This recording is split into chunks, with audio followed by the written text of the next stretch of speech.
മരിച്ച സ്വഹാബത്തിൻ്റെ മഖ്ബറയാണിത് കാണുന്നത്. ഉഹദ് മലയാണ് ആ കാണുന്നത്. ഉഹദ് മലയുടെ താഴ്വരയിലാണ് ഇപ്പോൾ ഞങ്ങളുള്ളത്.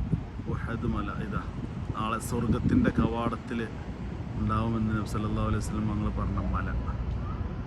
ഇവിടെയാണ് ഉഹദ് യുദ്ധം നടന്നത്. ഉഹദ് യുദ്ധം നടന്ന സമയത്ത് അമ്പെയ്ത്തുകാരായ 50 സ്വഹാബത്തിനെ നിർത്തിയ ജബലുർ റുമാത്ത് എന്ന് പറയുന്ന ആ ഒരു മലയാണ്.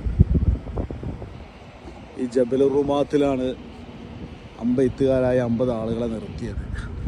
അങ്ങനെ യുദ്ധമൊക്കെ ആദ്യഘട്ടത്തിൽ വിജയിച്ചു എന്ന് കണ്ടപ്പോൾ യുദ്ധം അവസാനിച്ചു എന്ന് കരുതി ആ മലക്ക് മുകളിലുണ്ടായിരുന്ന സ്വഹാബത്ത് ഇറങ്ങി വന്നു. ആ ഇറങ്ങി വന്ന ആ അവസരത്തിൽ ആ അവസരം മുതലെടുത്ത് ശത്രുക്കളായിട്ടുള്ള ആളുകൾ ഇറങ്ങി ഓടി പിന്തിരിഞ്ഞോടിയവർ വീണ്ടും തിരിച്ചു വന്ന് യുദ്ധം ചെയ്തു.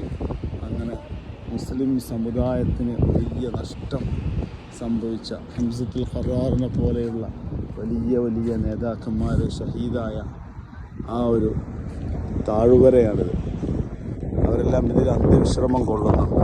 അള്ളാഹു അവരെ ദറജ ഉയർത്തി കൊടുക്കട്ടെ. അവരുടെ എല്ലാം ബർക്കത്ത് കൊണ്ട് അള്ളാഹു നമ്മെ ഈ ലോകത്ത് വിജയിക്കുന്ന വിജയികളിൽ ഉൾപ്പെടുത്തുമാറാവട്ടെ. ആമീൻ.